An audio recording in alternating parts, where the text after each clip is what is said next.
tard que Claude Puivy est venu. Donc ça ne s'est pas fait au même moment, pendant que j'ai fait la réaction pour l'arrestation de Toumba pour avoir été au stade sans mes instructions. C'est plus tard. Claude Puivy n'était pas là. Dans la matinée, en allant 10h, 11h, non. Donc ma réaction a été faite au petit salon, mais sans la présence de Claude Puivy. C'est plus tard. Très bien. Parlant de cette réaction qui s'est faite au petit salon, Monsieur Toumba Diakité était là? Vous dites? Monsieur Toumba Abakar Sidiki Diakité alias Toumba, il était là au petit salon au moment où vous faisiez cette réaction-là? Non, ma réaction a été la suivante. Monsieur Toumba déjà au stade. Monsieur Toumba déjà au stade. Moi, on m'informe qu'il y a eu des massacres. C'est cette réaction instantanée que j'ai eu à faire. Donc, M. Toumba n'était pas là, il était au stade. C'est d'ailleurs ce qui a fait ma réaction instantanée.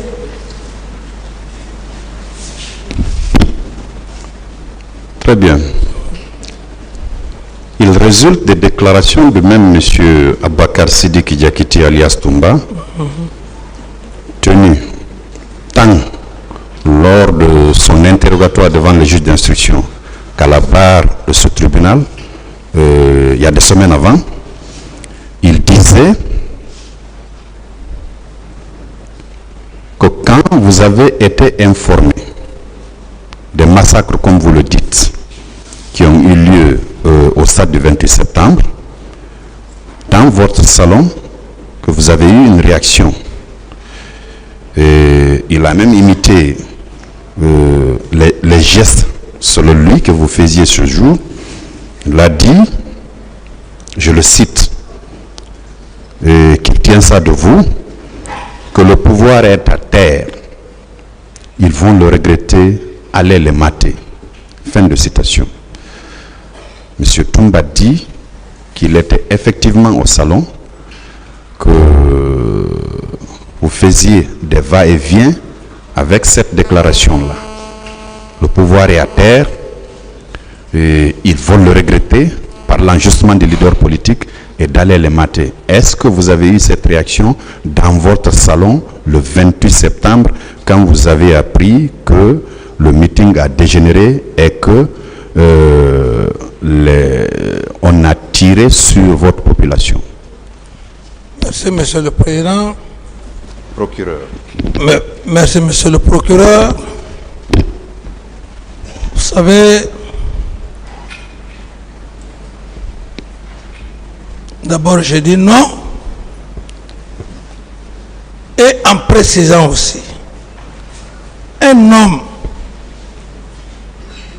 qui a pris le courage de vous tirer à bout portant, par la grâce de Dieu, il vous rate.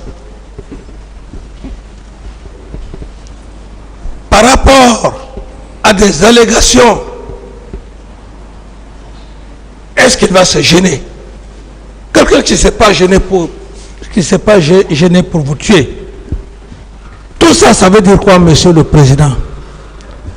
Archi faux, parce que ce n'est pas de la vérité. Ce n'est pas de la vérité. Je continue. Et donc, vous n'avez pas donné des instructions à M. Diakité, qui était votre aide de camp, d'aller au stade ce jour-là?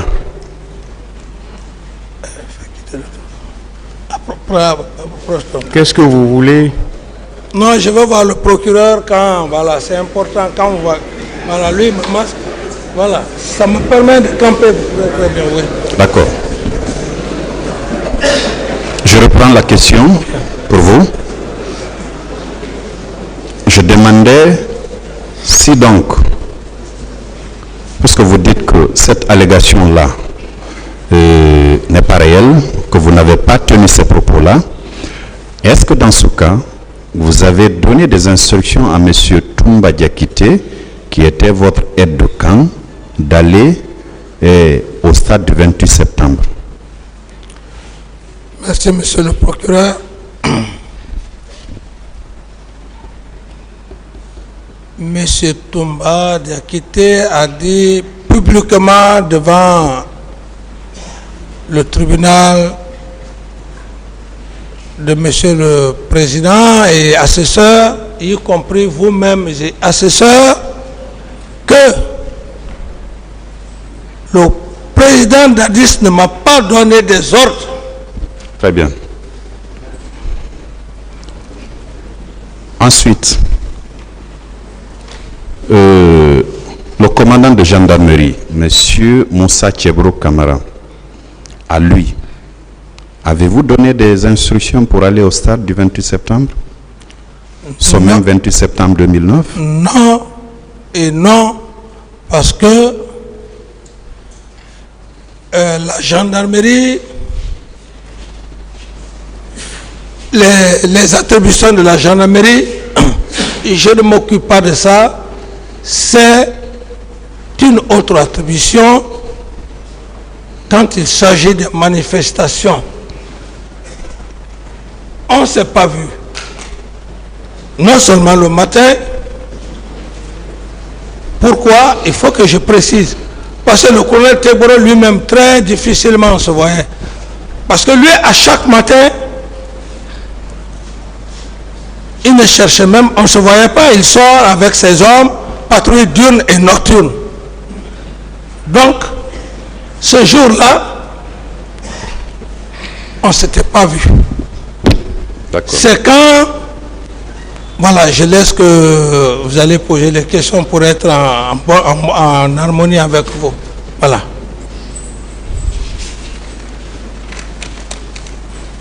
On ne s'est pas vu, je ne lui ai pas donné des ordres. Vous n'avez pas donné d'ordre? Non. À qui que ce soit? Vous dites? À qui que ce soit? À qui que ce soit, monsieur l'empereur des poursuites, à qui que ce soit, et je reprécise même, monsieur le procureur, dans le PV, si j'ai bonne mémoire, de monsieur Diakité, où les juges d'instruction lui posent la question. Oui, le président Dadis ne vous a pas donné des ordres, oui. Est-ce que vous l'avez vu? Vous l'avez vu donner des instructions à d'autres militaires? Ça veut dire que si M. Toumba, c'est la seule personne entre Dieu et moi qui pouvait me compromettre devant cet auguste tribunal, je n'allais pas m'en sortir parce que j'aurais fait l'abus de confiance. D'autres questions, monsieur le procureur? Merci, monsieur le président.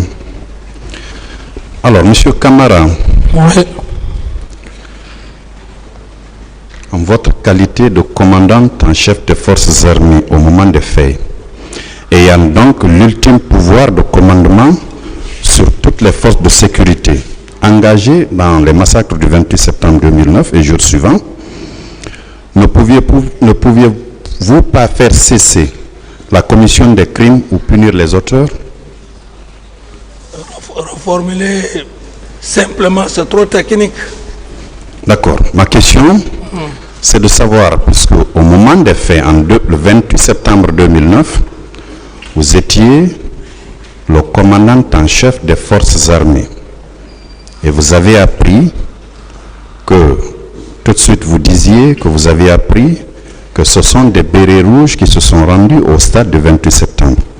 Vous avez appris qu'on a massacré la population guinéenne qui était désarmée dans un endroit clos et puis on a ouvert le feu.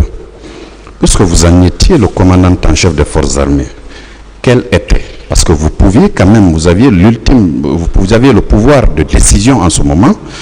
quelles étaient les actions concrètes que vous aviez menées pour empêcher, parce que les tueries ont continué après 11 heures, et vous avez été informé à 11 heures. Quelles sont les actions que vous avez entreprises pour les faire arrêter et les informations qu'on vous remontait? Vous avez dit que vous aviez des services de renseignement qui vous remontaient les informations. Ces services vous ont remonté les informations comme quoi peut-être tel était au stade. Vous avez dit le nom de M. Abakar Sidiki Diakité alias Toumba. Vous avez dit le nom du colonel Tchebro, entre autres, en plus des bérets rouges dont vous parliez. Pourquoi vous n'avez pas envisagé des sanctions pourquoi vous n'avez pas arrêté les tueries? Ayant été informé à 11 heures, les tueries se sont perpétrées jusqu'au tard le soir. Ensuite, second volet de la question, pourquoi vous n'avez pas contribué peut-être à arrêter, traduire ce que vous indiquez là devant les instances chargées de les punir? Merci, monsieur le procureur. Si je vais d'abord... Pourquoi? Monsieur Kamara, je peux vous aider, monsieur le procureur, parce que quand vous posez plusieurs questions à la fois, ça va être... Elles ne sont que deux. Une question. Voilà, posez une question, après vous posez l'autre. D'accord. Monsieur Kamara, Moussa Dadis Kamara, commandant en chef des forces armées, le 28 septembre 2009, pourquoi vous n'avez pas empêché la continuation des crimes qui se commettaient au stade du 28 septembre? Merci, monsieur le procureur.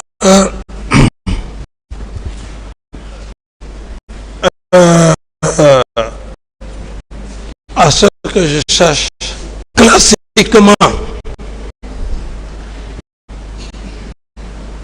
sauf lorsqu'il y a une guerre,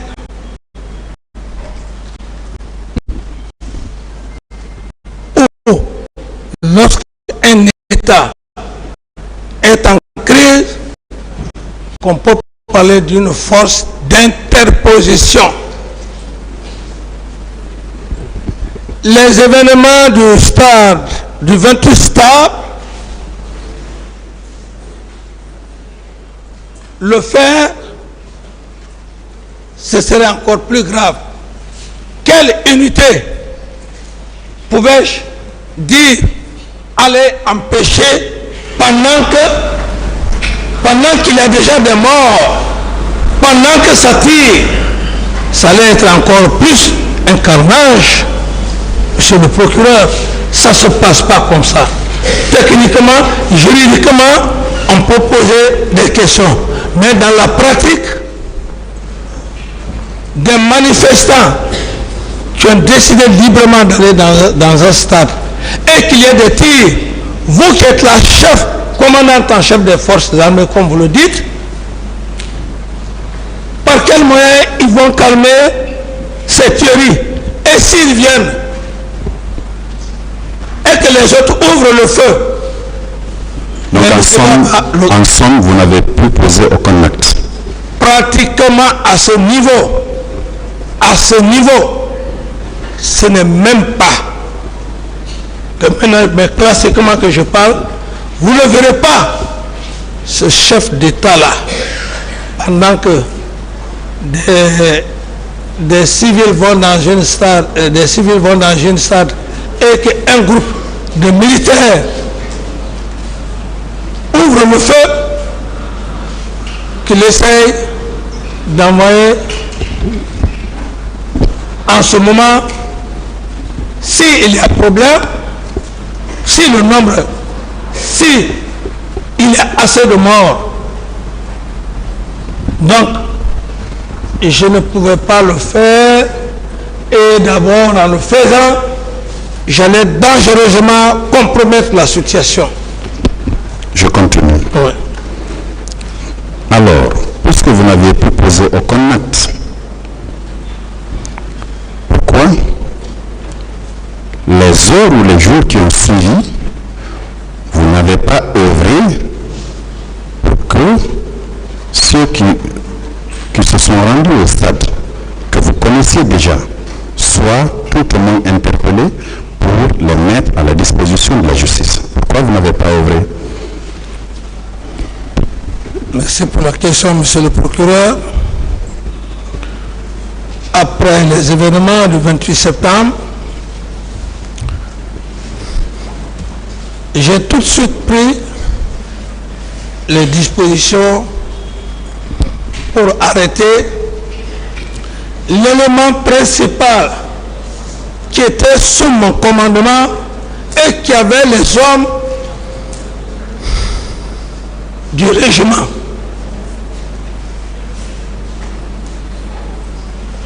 J'avais pris la décision de l'arrêter. Sauf que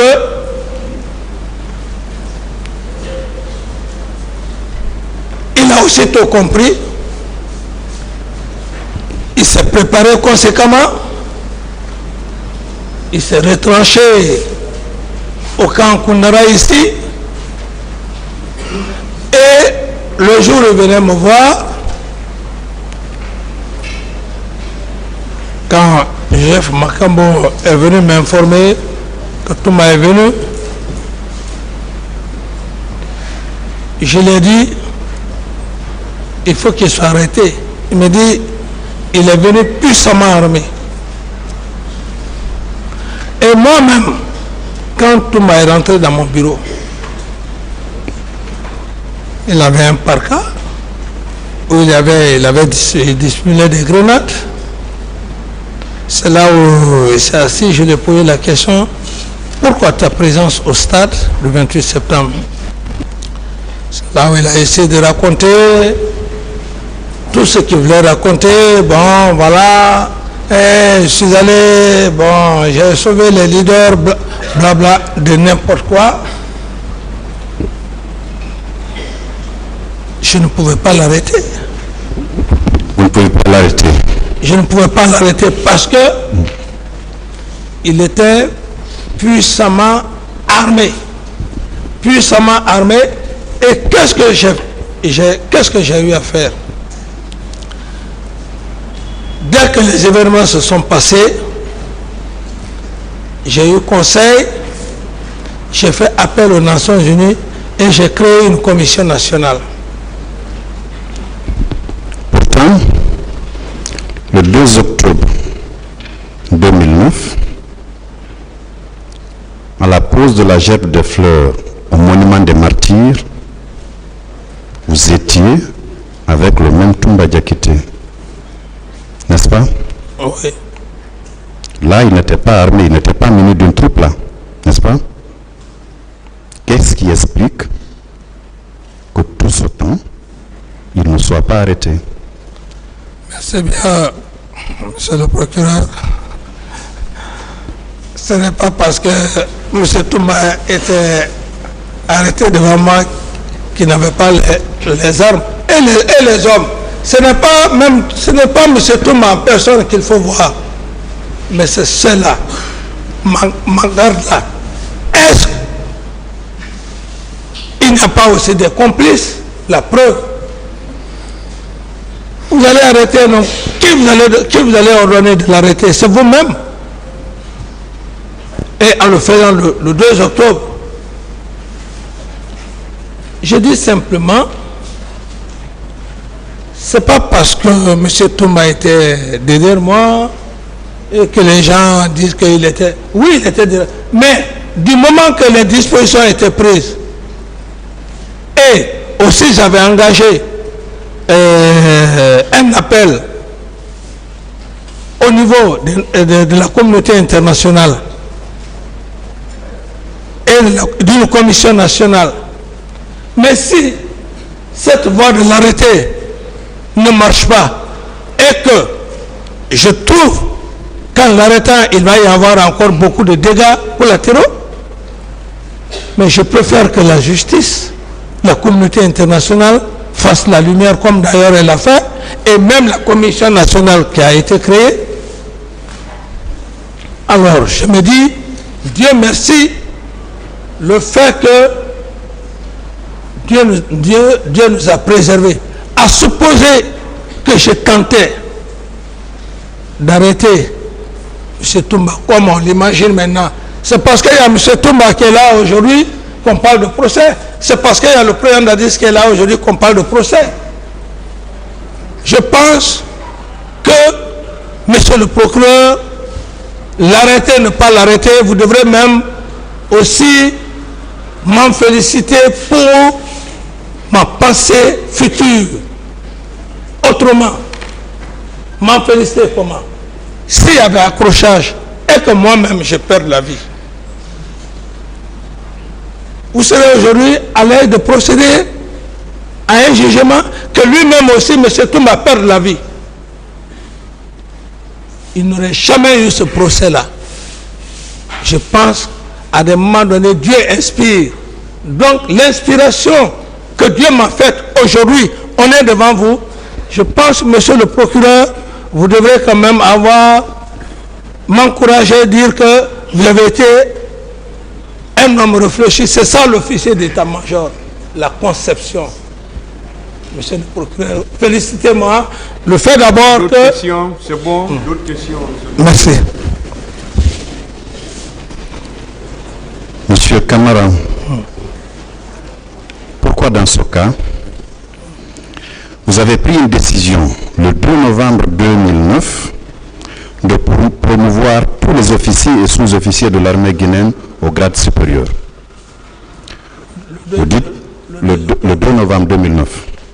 Vous avez pris une décision de promouvoir tous les officiers et sous-officiers de l'armée guinéenne au grade supérieur, sachant pertinemment que ces événements du 28 septembre-là, on a parlé des bérets rouges qui s'y étaient rendus. Malgré tout ça, vous avez pris cette décision. Comment vous expliquez cela? C'était à quel mois? 2 novembre 2009. La fête de l'armée, c'était le 1er. Le 2 novembre, vous avez pris une décision. J'ai hérité ça de mes aïeux, de mes devanciers. J'ai hérité ça de me faire respecter Général Lansana Conté. C'est son héritage. Parce que chaque fête de l'armée, il ne pouvait pas nommer les militaires. Le même jour, c'est le lendemain qu'il les nommait.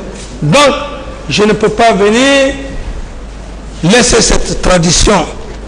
C'est simplement ça, monsieur le procureur. Ce n'était pas autre chose.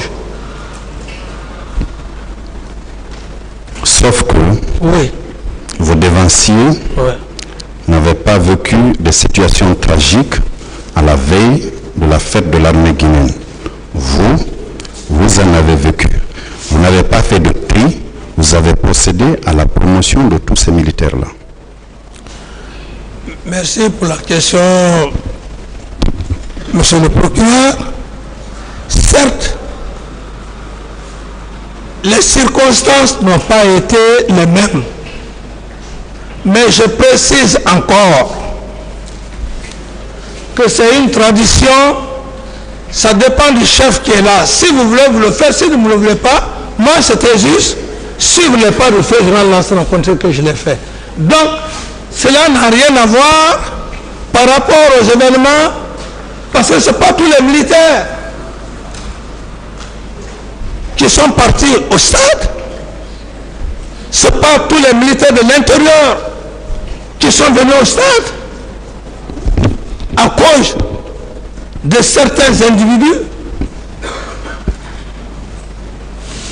Je ne peux pas entraver une tradition. Ça n'a rien à voir avec ça. Je dis bien que c'est une tradition dans l'armée que j'ai suivi, monsieur le procureur. N'ayant fait aucun tri entre ceux qui sont partis et ceux qui ne sont pas partis en faisant cette promotion-là, ces différentes promotions ne tendent-elles pas à démontrer que vous étiez d'accord avec les actions menées au stade du 28 septembre et jours suivants? Monsieur le procureur, vous savez, cette tradition, c'est quoi? À l'époque, le président fédéral Lansana Conté, il disait, faites un pas pour tout le monde. Alors donc, dans cet élan, vous n'avez pas encore tous les éléments qu'il faut. Le port du grade ne peut pas dire que l'infraction qui a été faite ou les bavures qui ont été faites n'allait jamais voir jour. Ce qui ne veut pas dire que donner un pas à toutes les forces armées guinéennes, ça a des conséquences par rapport à ce qui s'est passé au stade du 28 septembre. Non, c'est une tradition, et je dis bien cette tradition, on peut le faire tout comme on peut ne pas le faire. Mais moi, j'ai suivi une tradition que j'ai vue le feu général Lansana Conté qui le faisait. Vous aviez quand même la possibilité de différer cette tradition-là, la faire en janvier, février, mars, jusqu'à ce que la commission dont vous parlez, ou les commissions dont vous parlez, établissent la lumière sur ces événements-là, au lieu de procéder à une promotion systématique des officiers et sous-officiers de l'armée guinéenne sans pour autant savoir ceux qui étaient présents au stade, non? Oui, monsieur le président, c'est ce que j'ai dit, monsieur le procureur.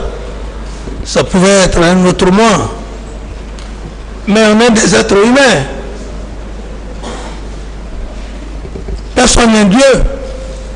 Pour dire il faut attendre 1 mois, 2 mois, 3 mois, parce que si je le fais demain, ça sera comme ça. Non. On est des êtres humains. Si je le savais comme maintenant vous le dites, mais peut-être que même je n'allais pas donner le grade. On n'est pas Dieu pour savoir ce qui peut venir. Les faits qui sont là, réellement l'intention, ou comme je l'ai dit, des preuves. Je suis devant ce tribunal, monsieur le président, pour me donner des preuves tangibles. C'est pas, comme je l'ai dit, c'est pas des idées, des hypothèses. Les preuves, vous les aurez. Il y a les différentes phases du procès pénal. Nous ne sommes pas à la phase des preuves, monsieur Camara. Nous sommes à la phase des interrogatoires.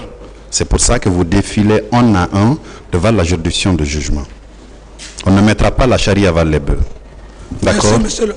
Merci, monsieur le procureur. Je continue mes questionnaires. Sauf que ces preuves... Bon, je laisse. Je continue mes questionnaires. Après tout ça, monsieur Moussa Dadis Camara, comment pouvez-vous justifier votre silence par rapport aux efforts organisés et coordonnés en vue de dissimuler les preuves des crimes commis, efforts dirigés par les forces de l'ordre supposées responsables des crimes? En guise d'exemple, juste après le carnage du 28 septembre, le stade du même nom a bénéficié d'une couche de peinture pour effacer les traces de sang qui pourtant étaient visibles. Comment vous justifiez votre silence par rapport à ces faits? Monsieur le procureur, juste vous dire que je ne suis pas le directeur des centres du stade du 28 septembre. Être président d'une nation ne veut pas dire que vous devrez jouer le rôle d'un directeur ou d'un ministre. Non. Si ce que vous dites, et j'estime que c'est aussi vrai, je ne dirais pas que c'est aussi vrai, j'estime qu'il serait mieux ceux-là qui ont la responsabilité du stade d'aller vers ces personnes acquérir les bons renseignements. Quels sont ceux qui sont rentrés au stade pour faire tel, pour faire tel, pour faire tel? Mais ce n'est pas moi, monsieur le président. Je ne suis pas directeur du stade. Monsieur Camara, c'est vous qui êtes à la barre. Donc, le directeur du stade n'est pas là. Voilà, moi, puisque je ne suis pas directeur du stade, je ne suis pas ministre des Sports, franchement parlant, monsieur le procureur, je ne peux pas expliquer ce que vous venez, les détails que vous venez de faire. C'est d'ailleurs ma toute première nouvelle, ce que vous venez de dire. Sauf que vous avez dit à la barre du tribunal, pour votre défense, que vous aviez appelé, vous avez contribué à mettre en place une commission d'enquête nationale et une autre à l'échelle internationale. Et vous savez, quand un crime est commis, vous savez bien que vous n'avez pas probablement fait des études de droit, mais vous devez savoir que au niveau de la scène de crime, on ne touche rien jusqu'à ce que la commission vienne constater de visu. Mais on s'est précipité pour mettre une couche de peinture au stade du 28 septembre pour ne pas qu'à l'arrivée de la commission ou à l'arrivée des enquêteurs, qu'il y ait une trace visible du sang qui existait là. Monsieur le procureur, à ce niveau-là, moi, il y a une situation de massacre qui s'est perpétrée dans un lieu connu, aussi grave. Mon rôle, c'est d'alerter la communauté internationale et les autorités judiciaires du pays. Alors, si dans cette mission, qu'à l'intérieur qui ne va y faire leur mission, est-ce moi ma faute? Non. Est-ce moi ma faute? Non. Moi, je crée une commission nationale pour une transparence. On choisit des cadres, des magistrats, de ceci, de cela. Et s'il y a faillite dans cette commission, c'est à moi la faute.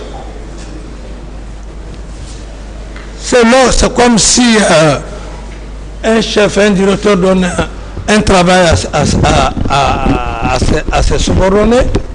Il dit, allez pour telle mission dans une région. Au cours de cette mission, il n'arrive pas à accomplir la mission. Est-ce pénalement, c'est la faute du directeur qui a envoyé ses agents pour faire un travail technique? C'est ceux-là qui n'ont pas bien fait le travail du directeur qui ont la responsabilité. C'est ce que je vais vous faire comprendre, monsieur le procureur. Le tribunal vous a entendu. Voilà. Je continue. Voilà. Je suis satisfait par rapport à la question. C'est bon, monsieur Camara. D'autres questions, monsieur le procureur? On a parlé des recrues de Kalea, qui est un centre d'instruction où des formations se faisaient. Que saviez-vous de ces recrues-là? Le mode de recrutement, combien de temps devait durer la formation? Qu'en savez-vous? Merci, monsieur le procureur, pour la question. Cette question, Je vais juste essayer de dire quelques mots pour ne pas aussi donner l'impression de fuir certaines réalités devant le tribunal pour ne pas permettre au président d'avoir une conviction. Sinon,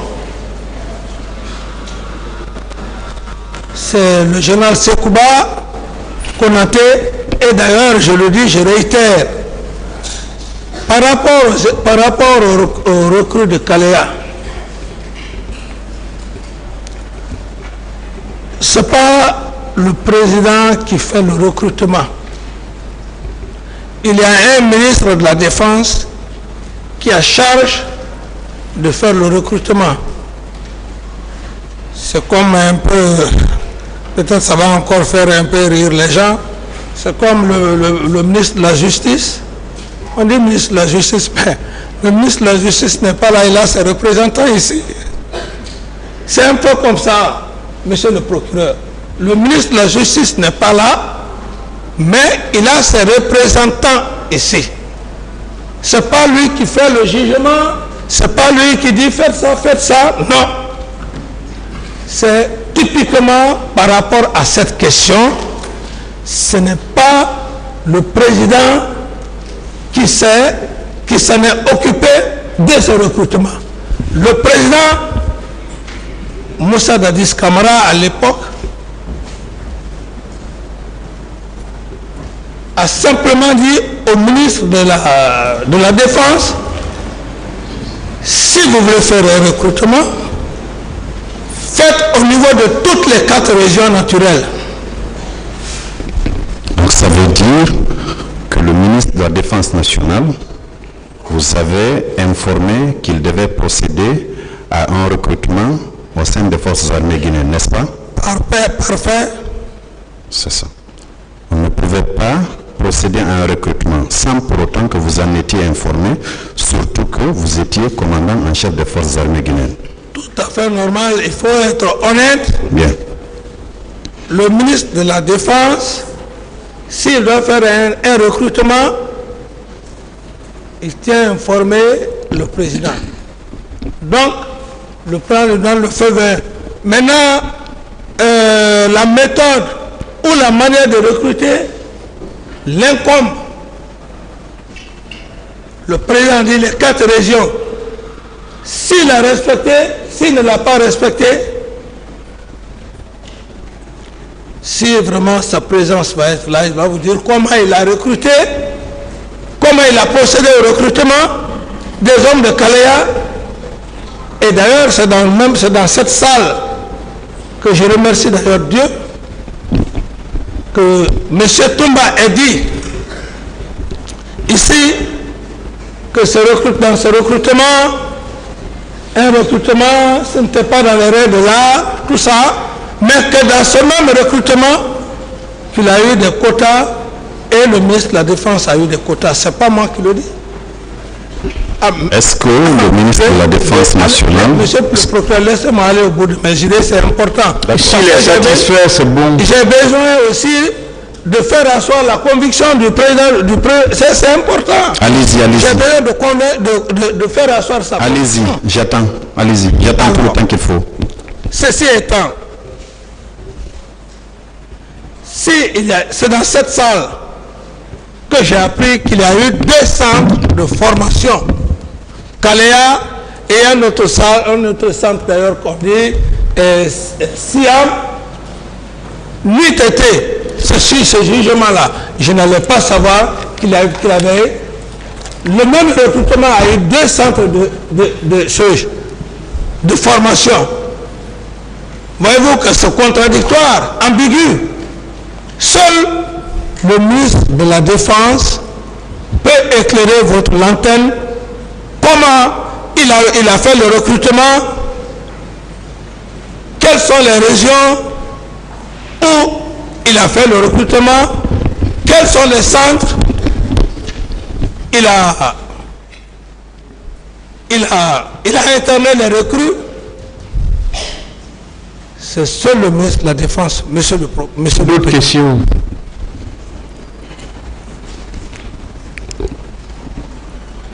Parlant toujours de ces recrues, quand vous aviez le ministre de la Défense, vous en a fait la proposition, aviez-vous discuté du nombre qu'il fallait recruter et la durée de la formation de ces nouvelles recrues-là? Vous en aviez discuté? Non, non. Bien.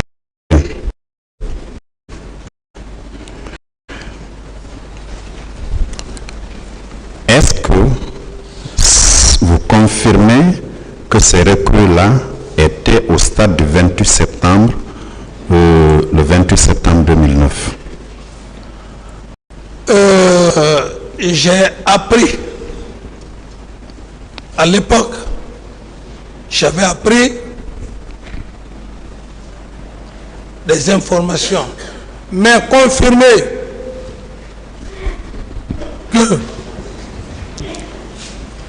les recrues de Kalea étaient au stade, je ne peux pas confirmer parce que c'était des informations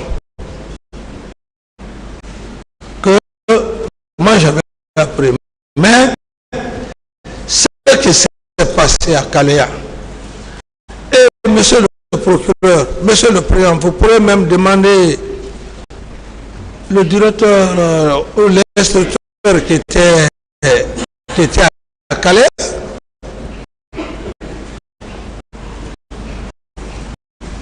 Je ne l'ai jamais connu. Donc vous ne connaissiez pas le nombre, vous ne connaissiez pas la durée de la formation, et vous ne savez pas non plus si ces recrues étaient au stade du 28 septembre. Non.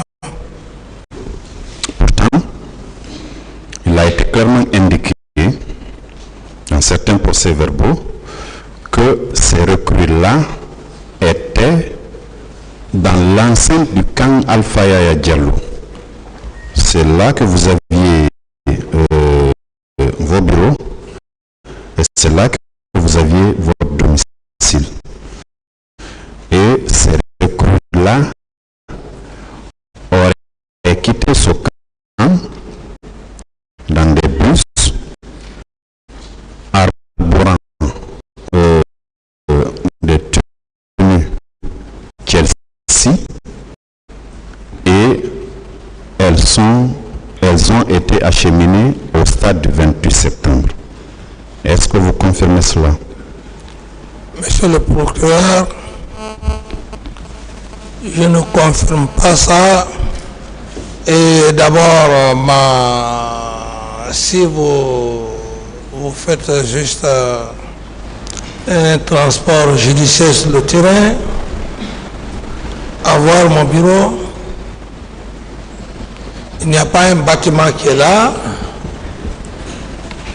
que je pouvais rester dans mon bureau, voir les hommes. Donc, je ne confirme pas, je n'ai pas vu des gens. Et d'ailleurs, ce que les gens oublient, la fonction d'un chef d'État, les gens pensent que tout ce qui se passe autour d'un chef d'État, il est censé être informé. Il faut l'assumer pour le savoir. Vous pouvez être là. On prend un de vos proches.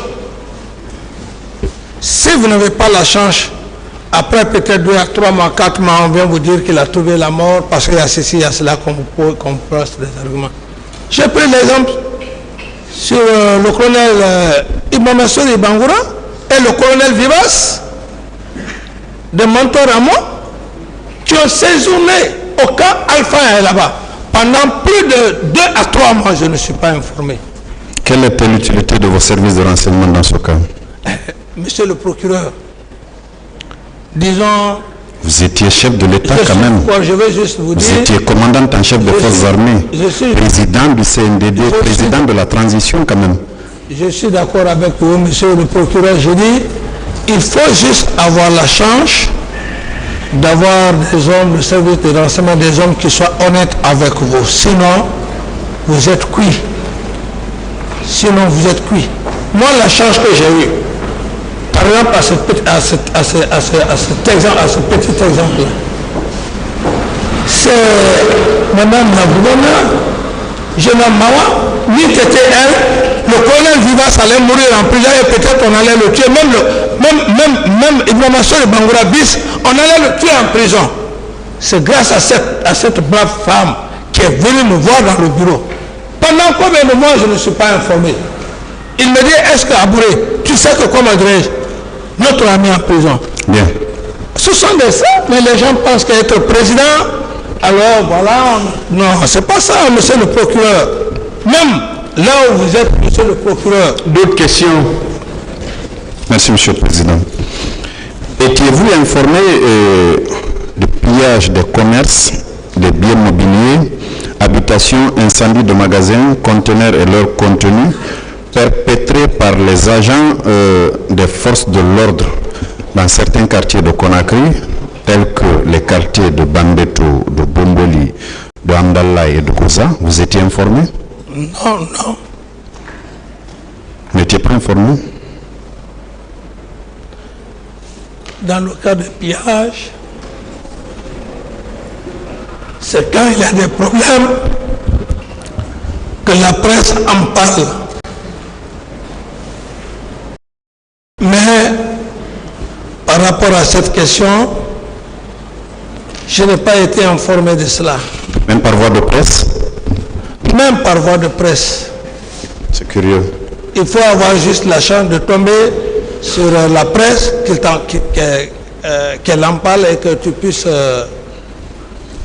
Pourtant, le 28 septembre et les jours qui ont suivi, toutes les stations de radio ont relayé des informations relatives au massacre, au pillage et les autres infractions qui ont été perpétrées au stade du 28 septembre et alentour et les jours qui ont suivi. Oui, monsieur le procureur, c'est ce que je dis. Je dis, il faut juste avoir la chance de tomber sur une information. Moi, par exemple, j'ai eu la chance de tomber sur les images, sur certaines images. Si je n'avais pas eu cette chance-là, parce que ce n'est pas à tout moment où on est accroché à la télé, ce n'est pas à tout moment où on est accroché à la radio, et je ne dis pas qu'il n'y a pas eu de pillage.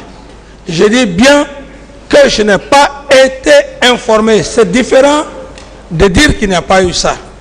Je vais juste dire qu'il faut avoir juste la chance de tomber sur l'information pour que toi-même tu cherches qu'il y a eu ça, il y a eu ça. D'accord. Vous confirmez quand même avoir été informé, ne serait-ce que par voie de presse, n'est-ce pas?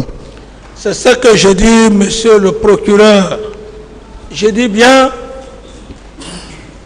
que l'information par rapport au problème de pillage, à dire que je suis resté là, capté pour dire que toute ma pensée était sur le cas des morts.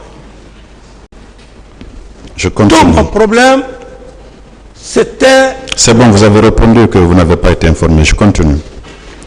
Que savez-vous dans ce cas des attaques au domicile de feu Jean-Marie Doré à Donka, M. Selouda Diallo à Dixine et M. Sidia Touré à la Minière?